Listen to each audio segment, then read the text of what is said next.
आता एक वेगळी बातमी आहे। रुग्णवाहिकेच्या डॉक्टरांचं वेतन अधिक की चालकाचं असा प्रश्न तुम्हाला विचारला तर तुम्ही डॉक्टर असंच उत्तर द्याल।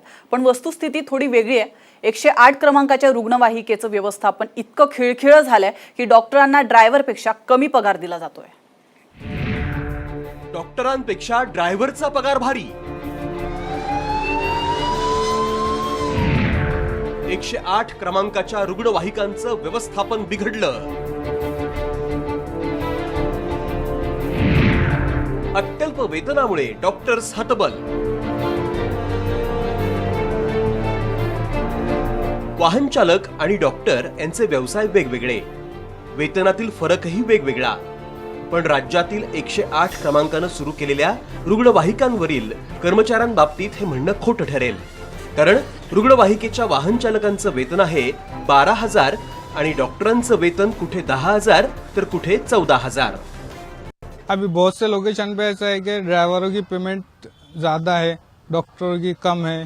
फिर डॉक्टर भी मतलब 8 घंटे 16 घंटे 24 घंटे सेवा देते, उनकी टाइम पे पेमेंट नहीं हो रही। डॉक्टर को 13-14 हज़ार रुपये बेसिक है, पायलट को 14-15 तक जाती पेमेंट उनकी। 108 हा दूरध्वनी क्रमांक फिरवल्यास 2 प्रकारच्या रुग्णवाहिका उपलब्ध असतात। त्यातील सुविधा आणि औषधं योग्य आहेत, मात्र कर्मचाऱ्यांच्या वेतनातील फरक इतका कमी आहे की वैद्यकीय अधिकारी चांगलेच वैतागलेत। अनेक डॉक्टरांना चरितार्थ चालवण्यासाठी कमी पगारात काम करावं लागतंय। तोंड दाबून बुक्क्याचा मार अशी अवस्था या डॉक्टरांची झालेली आहे। डॉक्टर जर कुठे या संदर्भात बोलले तर त्यांच्यावर थेट कारवाई केली जाते, कारवाई कसली तर घरी पाठवलं जातं।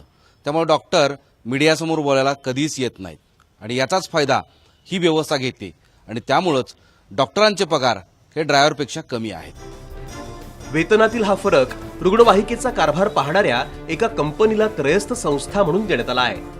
त्या संस्थेतील गैरकारभाराविषयी काही तक्रारही करण्यात आल्या होत्या, पण त्याची अद्याप दखल घेतली गेलेली नाही। वेतनाच्या बाबतीत डॉक्टरांची अशी अवस्था असेल तर इतरांचं काय, या बाबतीत न बोललेलंच बरं। माधव सावरगावे, साम टीव्ही, औरंगाबाद।